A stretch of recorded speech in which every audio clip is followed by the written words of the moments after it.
So something is catching or grinding in the washing machine here when it goes on the spin cycle. You can see.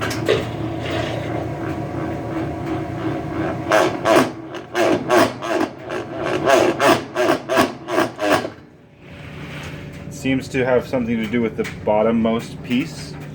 And when you turn it, well, it doesn't want to turn right now. But I think the bottommost piece is catching. I'm not sure. Pretty loud, pretty violent sound.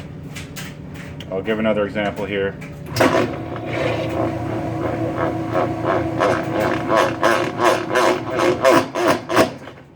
Seems like either an obstruction somewhere is stopping it from spinning. Maybe less likely there's an issue with whatever motor mechanism causes it to spin. But yeah, I need to disassemble this, I think, but I'm not really sure how.